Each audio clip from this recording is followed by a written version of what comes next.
BFM Business, l'émission qui donne envie d'entreprendre, l'entreprise BFM avec les éco-entrepreneurs. Philippe Bloch et Arnaud Le Gall. Deuxième partie de l'émission, vous le savez, consacrée au private equity français et la façon dont il accompagne la croissance des entreprises françaises. Et chaque semaine, il se passe plein de trucs. Donc tout de suite, les news de la semaine. BFM Business, l'entreprise BFM. Entreprise et capital. Et les news, comme chaque semaine, c'est avec Aïcha Missi. Bonjour Aïcha. Bonjour Philippe. Et cette semaine, on va parler de la Legal Tech. Toutes les semaines, il y a des infos sur les techs, les diverses techs du moment. Et bien, Captain Contrat lève 4 millions d'euros cette semaine. C'est ça, la start-up Captain Contrat lève 4 millions d'euros auprès de Cap Horn Invest, du fonds F3A géré par BPI France et de Business Angels. Captain Contrat accompagne les PME et ETI dans les méandres de l'administration, de l'environnement juridique français via sa plateforme. Vous pouvez donc obtenir en ligne des documents juridiques personnalisés, rédigés par un avocat, et le tout à un coût très compétitif. Concrètement, Philippe et Maxime Wagner, qui sont les deux frères qui ont monté la start-up, sont partis d'un postulat. Les boîtes qui se créent n'ont pas beaucoup d'argent et n'ont jamais travaillé avec un avocat. Faute de solutions adéquates, le juridique est mal géré, voire totalement délaissé. Il y a un chiffre qui est important, c'est 91% des TPE n'ont pas de service juridique dédié. En s'appuyant donc sur la force du numérique et sur l'expertise d'une centaine d'avocats, Captain Contrat permet aujourd'hui à 6 000 clients d'être conseillés au quotidien, de la phase de création de l'entreprise jusqu'à la phase de développement via la rédaction de contrats de travail par exemple.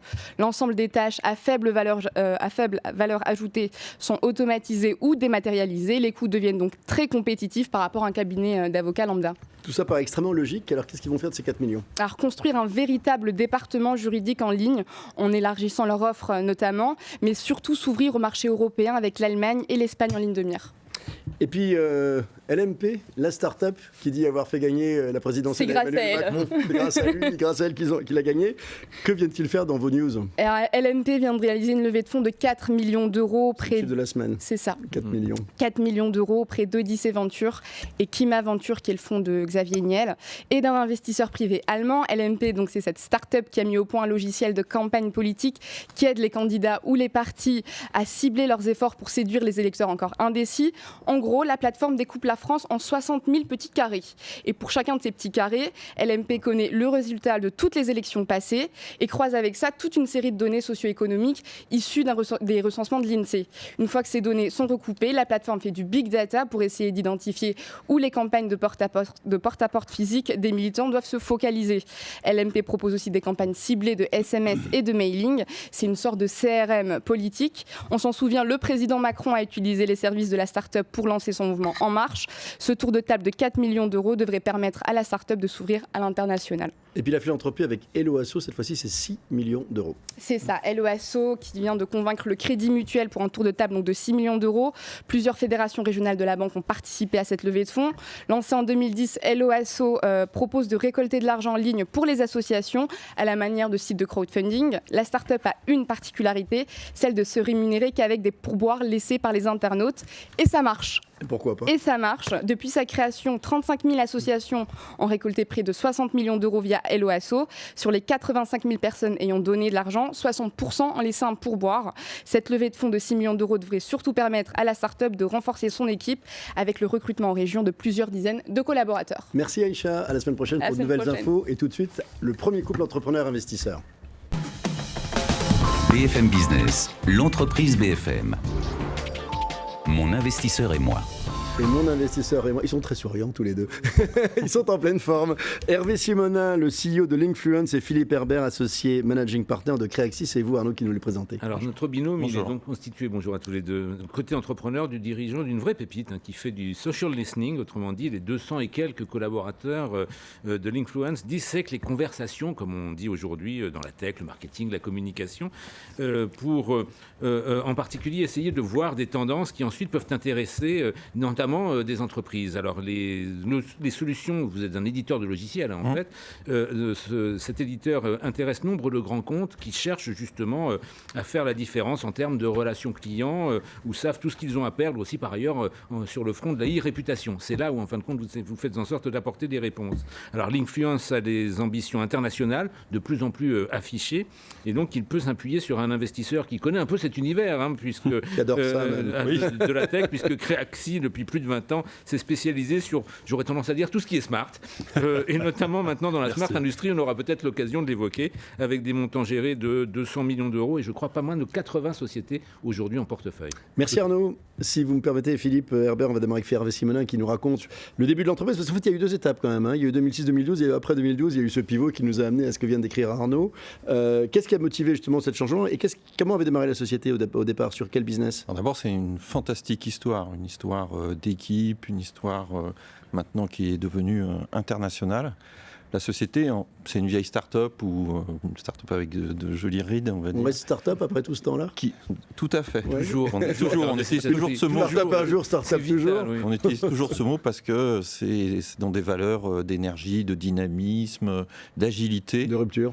Et puis de très très forte croissance, puisque la société, depuis son pivot, a à peu près 75% de croissance annuelle tous les ans en moyenne, ce qui est pas mal quand même pour une entreprise. Rappelez-nous juste, elle est née sur quelle activité avant de faire ce que la société, elle a été créée en 2012, oui. Et entre 2006 et 2012, la société avait un positionnement d'institut d'études, un peu comme un petit Ipsos. D'accord. Et elle avait développé tout un tas de bouts logiciels, mais ces logiciels n'étaient pas dans les mains des clients, mais étaient utilisés, on n'appelait pas ça à l'époque par des data scientists, mais par des analystes qui touillaient toute cette data pour essayer d'en créer de la valeur. Arnaud. Et en 2012, la société a fait un pivot pour devenir un éditeur logiciel dans le domaine de logiciel marketing. Vous voyez le problème de réputation grandir, vous vous êtes dit il faut des outils pour essayer de bien comprendre ce qui se passe autour de nous. Parce que dans le même moment, c'était les tout débuts de Facebook, d'Instagram, de LinkedIn, etc. Donc les leviers d'expression des consommateurs, au départ, c'était du texte. Maintenant, c'est du texte, de la photo et de la vidéo. Et toute cette information, pour la comprendre, un logiciel est nécessaire. Alors, on voit effectivement l'importance d'un levier comme celui-ci, le fait de pouvoir avoir enfin prise sur cette fameuse conversation, sur tout ce qui se passe sur les réseaux sociaux. On imagine aussi les trésors d'innovation qu'il faut déployer, également la pression qu'on peut subir de la part de ses clients qui attendent énormément sur ces lignes de front. Comment on se structure justement pour être à la hauteur des attentes? Alors d'abord, il faut une équipe d'ingénieurs de R&D extrêmement talentueuses. On a à peu près chez Influence une 40aine d'ingénieurs R&D qui sont en charge de cette plateforme logicielle. Mmh. Puis après, on a des services qui permettent à nos clients de par le monde d'avoir une bonne utilisation, une grande utilisation de ce logiciel-là. Et puis ensuite, c'est une particularité de notre société par rapport à quelques concurrents dans le monde, c'est qu'on a développé un certain nombre de services pour accompagner nos clients dans l'interprétation de toutes ces données. Aujourd'hui, on capte, pour donner juste un ordre de grandeur, milliards de données, 200 millions de données par jour. C'est ça. Alors, Philippe Herbert, Craxi, il aime l'hypercroissance et les smart industries. Alors, est-ce qu'il était dans votre radar, l'influence, et à quel moment vous êtes-vous rapprochés et pourquoi faire ensemble? Alors, premièrement, oui, parce que c'est un sujet que j'ai quand même toujours suivi, puisque mon premier investissement en 98 était déjà un petit peu dans ce domaine-là, mais beaucoup trop tôt. Donc quand j'ai vu trop tôt n'est pas une bonne idée, c'est bien quand j'ai vu réapparaître l'influence, j'ai regardé ça vraiment sous toutes les coutures et ils m'ont vraiment convaincu qu'on était arrivé à un stade où on pouvait justement faire ressortir beaucoup d'intelligence de l'information. On venait juste de lever notre nouveau fonds et avec Hervé, l'une des premières choses dont on a parlé, c'est comment on allait enclencher l'hypercroissance, notamment au travers d'une stratégie de build-up, c'est-à-dire d'acquisition. D'accord. Ce qui pour une start-up est rare. Oui, parce qu'il n'y a pas forcément autant de start-up à racheter lorsqu'elles se créent toutes de manière assez récente. Alors pas toutes à ce niveau de smartitude, parce qu'il y a quand même un sacré niveau de jeu. Oui, et puis aussi de dirigeants, parce que c'est quand même, quelquefois, si vous n'avez pas pratiqué du tout ce sport, ce que j'avais pratiqué beaucoup chez Dassault Systèmes, de fusion-acquisition, vous êtes un peu peur vis-à-vis de ça. Et avec Hervé, la première chose qu'on a fait, c'est voilà, la liste, et puis on a démarré. C'était des boîtes françaises? Vous aviez repéré des pépites françaises? Alors, la première. La première était un concurrent frontal en France. Qui faisait la même chose que vous? Qui faisait exactement la même chose. Mais moins bien ou mieux? Non, c'était différent. Et ils avaient une plateforme qui était sur des technologies un peu obsolètes, mais ils avaient un très beau portefeuille client. D'accord. Si je prends un exemple, quand on a racheté cette société, à post-intégration, Orange, qui est l'un de nos clients, il devait y avoir 22 utilisateurs finaux. Aujourd'hui, on en a un peu moins de 1000. Philippe, vous vouliez commenter ? Oui, je voulais simplement dire, d'un point de vue, cette fois-ci de l'investisseur, Linkfluence, cette année, l'année de l'acquisition faisait à peu près 2 millions, la cible faisait également 2 millions, et l'année d'après, 6,5 millions. Donc on est en train de on a commencé à démontrer cette stratégie d'hypercroissance, notamment au travers des acquisitions. Vous voulez pousser, je crois, maintenant les feux à l'international. Hein. Tout à fait. Vous voulez nous expliquer comment justement on franchit ce pas ? On a commencé à les pousser. Oui. Parce qu'aujourd'hui, il y a à peu près 30% de notre chiffre d'affaires qui est généré à l'international. Oui, mais vous voulez aller beaucoup plus loin. On va aller beaucoup plus loin. Le futur de Linkfluence est à l'international. Donc aujourd'hui, on est déployé dans 2 continents et 5 pays. Donc la France qui est notre flagship. Ensuite, on a une entité opérationnelle à Londres, une entité à Düsseldorf et aussi un bureau à Leipzig. Et puis surtout, ce qui a créé une vraie rupture par rapport à nos concurrents et qui a fait extrêmement plaisir aussi à nos grands clients, c'est qu'on est allé vers l'Est. Une question dans votre couple, puisque c'est un peu l'objectif de cette séquence. Qu'est-ce que vous a apporté Creaxi et qu'est-ce que vous avez envie, vous, Philippe, d'apporter en fait à cette startup ? 1 minute chacun, rapidement. Ce que nous a apporté Creaxi, c'est nous ont accompagnés dans les moyens qui étaient nécessaires pour participer à notre développement à l'international. C'était votre premier levée de fonds ? Ou pas oui. Pour Linkfluence ? Non, la première levée de fonds, elle était en 2010. D'accord. Mais la deuxième, juste à l'issue du tout début du commencement du virage du pivot, c'était là. C'est avec Creaxi. Donc des moyens essentiellement ? Des moyens et puis... Une capacité aussi à faire du build-up, parce que c'était la compétence de Philippe. Philippe, est-ce que c'est ça que vous aviez senti ? Ah oui, clairement. Lui manquait peut-être et que vous pouviez apporter plus qu'autre chose encore, à part l'argent, bien sûr. Oui, clairement, parce que, comme je l'ai dit tout à l'heure, il faut les conditions. Il faut un marché où il y a beaucoup de... Justement, dans l'écosystème, il y a beaucoup de sociétés petites, moyennes et grandes, donc il fallait une consolidation, et puis il faut le management pour faire ça. On peut pas... Moi, ce que je peux, simplement, c'est impulser la stratégie, comme le dit Hervé, donner des moyens, accompagner, être sparring partner pour travailler sur tous les sujets, mais le dernier qui fait, c'est toujours Hervé. Et l'international, c'est aussi un des plus que peut apporter un fonds comme Creaxi ? Oui, parce que, Hervé ne l'a pas indiqué, mais en fait, nous sommes à la 4e acquisition, et les 3 suivantes étaient des acquisitions à l'international. C'était ma question, savoir si vous étiez from scratch ou bien si vous repreniez des structures en dehors de France. En Angleterre, on est parti from scratch. En Allemagne, c'est un mix des deux, parce qu'on avait déjà une entité à Mannheim et on a fusionné avec la cible. Par contre, en Asie, c'est from scratch. Donc aujourd'hui, 2 sociétés en Asie. On est déployé à la fois à Singapour et aussi à Shanghai, qui donne un facteur très très intéressant pour Linkfluence. Superbe aventure, on sent que vous prenez beaucoup de plaisir. On était en compagnie de Philippe Herbert, l'associé managing partner de Creaxi, et Hervé Simonin, le CEO de Linkfluence. Tout de suite, un deuxième couple entrepreneur-investisseur. BFM Business, l'entreprise BFM. Mon investisseur et moi. Deuxième couple entrepreneur-investisseur, Catherine Lespine, qui est présidente d'Insec You, qui est accompagnée de Bertrand Pivin, le directeur associé d'Apax Partners, Arnaud. Qui sont-ils l'un et l'autre ? Alors, dans notre second binôme, la dirigeante d'entreprise représente un univers business qu'on évoque, somme toute, assez rarement. Oui, on l'a rarement dans l'émission. Mais qui évolue à vitesse grand V, où la compétition est de plus en plus acharnée. C'est l'enseignement supérieur, puis au-delà de la formation dans son ensemble. Alors, l'Insec You, Catherine nous détaillera les significations You as unique. de ce You. Unique, Universal, et le troisième me manque, mais elle nous le rappellera. United. C'est aujourd'hui un groupe qui accueille, je parle sous votre contrôle, plus de 23 000 étudiants, avec plusieurs implantations à l'international, mais aussi au-delà des partenariats avec plusieurs centaines d'établissements dans le monde. Une entreprise qui a doublé de taille en 5 ou 6 ans et qui pèse aujourd'hui 220 millions d'euros. Je parle toujours sous votre contrôle à tous les deux. Depuis 2013, cette école qui a été créée à l'origine par un groupe américain est donc contrôlée par Apax Partners. Alors, est-ce qu'il est encore besoin de présenter ce géant mondial du capital investissement ? Pas vraiment, Peut-être mais on va pas le faire pour quand ses même. activités dans les grands comptes. En revanche, son activité mid-market, dont l'Insec Story est en fin de compte une des illustrations, gagne encore à être mieux connue. Dans ce segment, si l'on peut dire, Apax se contrôle sur des sociétés innovantes et à fort potentiel, en particulier dans 4 secteurs, les TMT, ce qu'on appelle aujourd'hui le consumer, la santé et les services, la branche donc où on retrouve Insec You. Apax Partners, ce sont des montants gérés de 3 milliards d'euros et plusieurs centaines de millions d'euros investis chaque année. Merci Arnaud. On va démarrer ensemble, si vous m'y autorisez, Bertrand, par Catherine, pour qu'elle nous parle un tout petit peu d'INSEC et peut-être de son parcours, puisque vous étiez déjà chez INSEC avant cette reprise et ce changement d'actionnaire. Qu'est-ce que ça a changé, le changement d'actionnaire, à la fois dans l'école, bien sûr, et dans votre vie de dirigeante? Vous êtes mariés pour faire quoi ensemble? Nous sommes mariés pour faire beaucoup de choses ensemble. Virtuellement mariés. Non, je voulais simplement revenir sur le fait que l'INSEC a été créé en 75. Moi, j'y suis rentrée en 86. C'était au départ un actionnariat familial. Ça a été longtemps un groupe familial.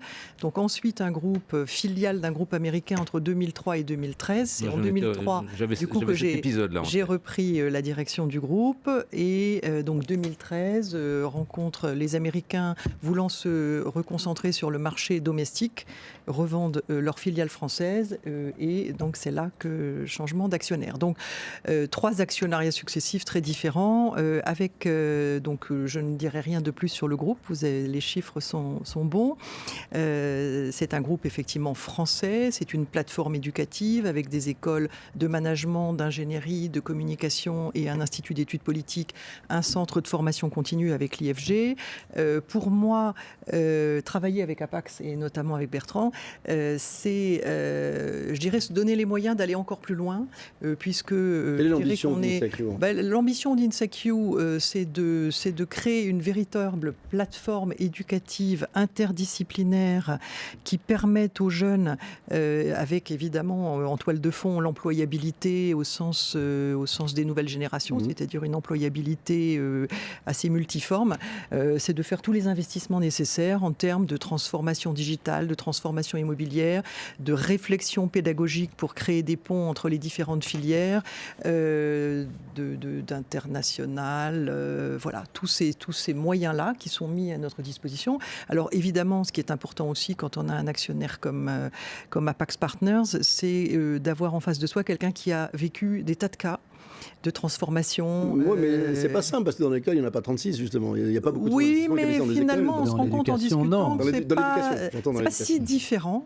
Quand on veut vraiment transformer un groupe, c'est une entreprise. Je dirais avant tout de dire un business, même si vous appelez BFM Business. Voilà.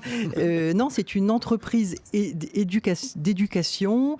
Et l'éducation, c'est un secteur qui est international, qui répond à un marché, qui répond à une demande forte, avec beaucoup d'émotionnel, enfin des choses qu'on retrouve dans d'autres secteurs. Voilà, donc, alors, je le rappelais, Bertrand Bivin, Apax Partners se concentre sur des entreprises à fort potentiel. Là, ce potentiel se retrouve à travers les chiffres, une croissance spectaculaire et sur un secteur concurrentiel ces dernières années. Qu'est-ce que vous avez réussi à identifier comme levier de croissance, à partager justement avec Catherine et son équipe? Je crois que l'éducation, finalement, c'est l'application de ce que nous faisons au quotidien avec toutes les entreprises que nous accompagnons, qui sont avant tout des entreprises innovantes et des entreprises en très forte croissance. C'est vraiment ce sont vos 2 critères. Le fil de conducteur, exactement. Et là, ça s'est matérialisé comment? Alors, encore une fois ces résultats? Oui, ça s'est matérialisé, je crois, en ayant une vision avec Catherine, une ambition stratégique. Le secteur de l'éducation est extrêmement fragmenté. Vous avez plus de 200 écoles de commerce, à peu près autant, voire un peu plus d'écoles d'ingénieurs. Et nous avons souhaité ensemble faire émerger un nouvel acteur, qui soit un acteur qui pèse dans l'environnement non seulement français, mais aussi international. Et donc, structuré avec une véritable volonté de développement par acquisition. Habituellement, nous avons 3 moyens de développer les entreprises, de les accompagner. Des acquisitions, de la transformation digitale et de l'expansion internationale. C'est Genève, San Francisco notamment. C'est Genève, voilà, ouverture de Genève, San Francisco, la Chine. Nous avons ouvert en Chine et puis le également. Rapprochement avec les écoles françaises de lauréates récemment, qui a ouvert l'INSEC au métier des écoles d'ingénieurs, un institut de sciences politiques, donc, et puis l'IFG. Mais effectivement, c'est Genève, San Francisco, essentiellement. Et Bertrand Bivin, une des caractéristiques d'Apax, je crois que vous avez déjà de l'expérience des grandes écoles. Vous connaissiez bien le monde des grandes écoles, en fait, chez Apax? Alors, on le connaît au travers de notre expérience personnelle, d'une part. On le connaît également, et ça va peut-être vous paraître être une anecdote, mais je crois qu'elle est importante, au travers de notre propre expérience de parents d'élèves. Et si vous voulez, il y a un bouquin qui m'a beaucoup influencé qui s'appelle A Random Walk Down Wall Street, et quelqu'un qui conseillait il y a déjà 20 ou 30 ans, pour faire des bons investissements, commencez par regarder dans la rue par vous-même vos expériences que vous vivez, et si vous trouvez quelque chose d'intéressant ou un problème à résoudre, eh bien, attaquez-vous-y. Et en fait, je l'ai pratiqué et c'est ce qui a amené une réflexion sur les besoins des entreprises qui sont en évolution considérable par rapport à ce qu'on a pu connaître, les attentes des étudiants qui sont également très importantes, et puis les nouvelles technologies qui existent. Et aujourd'hui, on combine un peu les trois avec le management de l'INSEC pour essayer d'offrir quelque chose aux entreprises et aux étudiants.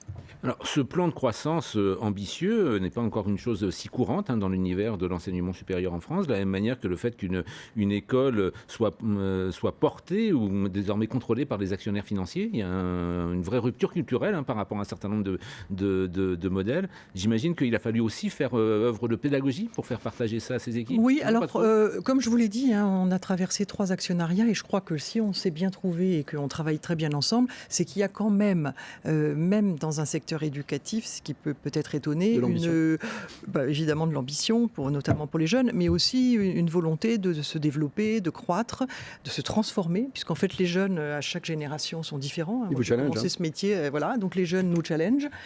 Du coup, en réalité, je pense que créer de la valeur à la fois pour les jeunes, pour les familles, pour les collaborateurs, pour les actionnaires, pour l'État, enfin c'est la feuille de route que j'ai toujours eue. J'ai pas l'impression d'avoir beaucoup changé. Ce qui est peut-être plus facile, c'est que il y a un accompagnement qui est beaucoup plus fort, puisqu'avant j'étais filiale d'un groupe étranger qui était un grand groupe, donc on marchait bien. Il n'y avait pas un accompagnement. Il y a beaucoup plus d'accompagnement aujourd'hui avec Apax. Il y a aussi une meilleure connaissance, ça c'est incontestable, du tissu des grandes écoles françaises et des problématiques. Ça c'est certain. Il y a quand même aussi beaucoup de moyens. Il y a des moyens. Il y a des moyens et il y a aussi une réflexion stratégique partagée que vous menez ensemble tous les deux, qu'on mène ensemble avec aussi avec des collègues évidemment, avec les directeurs d'école, avec aussi d'anciens collègues qui gravitent autour de l'INSEC et qui connaissent bien ce milieu. Mais c'est un milieu qui doit être ambitieux parce que Bertrand l'a dit et c'est vrai, les jeunes se transforment et on a l'obligation de transformer notre business éducatif pour les Français, mais aussi pour les étrangers. Donc, Peut-être une dernière question, Bertrand Pivin. Combien de temps reste-t-on avec un investissement de cette nature? Il est atypique dans son métier, en tout cas pour le private equity. Mais vous avez une vision à quelle échéance tous les deux ensemble? Écoutez, d'abord, quand on aime, on ne compte pas. C'est sûr. Quand les investisseurs réclament de sortir. Mais si vous voulez, effectivement, c'est une question qui se pose régulièrement quand on a un fonds d'investissement. Mais la façon dont nous fonctionnons au sein d'Apax Partners, c'est de gérer les entreprises et de les accompagner comme si on allait y rester éternellement. Non, absolument, parce que si vous voulez créer fondamentalement, profondément, vous voulez changer les choses, les transformer. Il faut du temps. Il faut du temps, et puis vous devez créer une entité qui va largement survivre à ses actionnaires. Donc l'actionnaire changera, mais INSEC restera là, et on espère qu'il continuera à grandir sans nous. Merci infiniment à tous les deux. Bertrand Pivin, je rappelle que vous êtes directeur associé d'Apax Partners, et Catherine Lespine, présidente d'INSEC You. Tout de suite, dernière partie d'émission, le mode d'emploi. BFM Business, l'entreprise BFM. Le mode d'emploi. Mode d'emploi cette semaine avec une nouvelle invitée dans l'émission, Julie Cittadini, avocate associée de LPA CGR Avocat. Arnaud, c'est vous qui nous la présentez et qui présentez le sujet de la semaine. Effectivement, donc notre experte est une professionnelle du droit et donc à ce titre, elle est particulièrement bien placée pour nous parler ce qui est en fait une question clé, notamment pour les startups. Comment arbitrer les intérêts divergents des premiers investisseurs avec ceux des associés fondateurs, alors même que chacun a besoin de l'autre pour que le projet tienne toutes ses promesses. Alors, c'est un sujet qui me passionne, ça. Effectivement, avec plaisir. C'est effectivement un sujet assez large, mais qu'on peut quand même effectivement résumer à deux grandes catégories, on va dire, de difficultés auxquelles nous sommes confrontés quotidiennement, indépendamment des industries. C'est à la fois la liquidité des investisseurs et assurer les conditions de sortie de l'investisseur, servir leur investissement, et à la fois la gouvernance sur des sociétés qui sont donc en amorçage à un stade très prématuré. Donc pour ce qui concerne la première partie, c'est quand même la pierre angulaire, c'est la sortie de l'investisseur, assurer sa liquidité. Souvent, on a effectivement des intérêts qui sont un peu divergents, même si ils convergent vers la croissance de la société, qui sont pour un investisseur de voir son investissement servi à une date donnée, et pour le fondateur, ne pas se retrouver à céder sa société pour pouvoir servir la liquidité de l'investisseur. Ça s'organise très bien au sein de pactes d'actionnaires, mais ça s'organise en amont avec des mécanismes qui doivent être structurés, qui doivent permettre justement de concilier ces intérêts divergents. Quel mécanisme ? Parce que le pacte d'actionnaires, on en parle souvent. On sait qu'il est prévu pour prévoir tous les divorces, mais que souvent il y a des situations qu'on n'avait pas prévues qui arrivent aussi. Exactement, c'est un mariage virtuel, mais c'est un mariage. Mais donc, quelles sont les autres façons non pas de se protéger, mais de se préparer à d'éventuelles surprises ?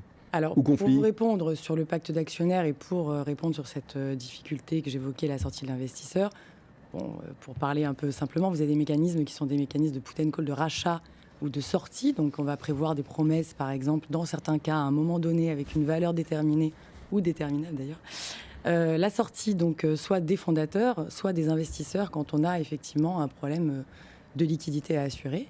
On a même parfois, quand ces mécanismes ne fonctionnent pas, des mandats qui peuvent être donnés à des banques d'affaires arrivés à un certain temps de l'investissement pour là aussi assurer la sortie de l'investisseur. Et tout ça, c'est prévu au sein du pacte d'actionnaires. Vous ne pourrez pas le prévoir dans une autre documentation. D'accord. Le second point aussi, un peu d'achoppement et de contradiction qu'on voit, c'est la gouvernance. Parce que là, on parle de sociétés qui sont effectivement dotées de peu de ressources au démarrage. En général, il n'y a pas de DAF quand on parle vraiment de start-up. Pas de direction juridique. Pas de direction juridique, pas de directeur financier, pas de directeur des ressources humaines. L'investisseur, ou les investisseurs veulent sécuriser leur investissement, donc sont très demandeurs de business plan sur des courtes périodes améliorées, rectifiées, des contrats ou des longues périodes. Voilà. C'est très consommateur de temps, là où les fondateurs sont dans une phase de l'entreprise très quotidienne, très quotidienne. Oui, où ils veulent en plus se concentrer sur le business, le développement, sur l'opérationnel, parce qu'ils n'ont pas les appuis et les ressources.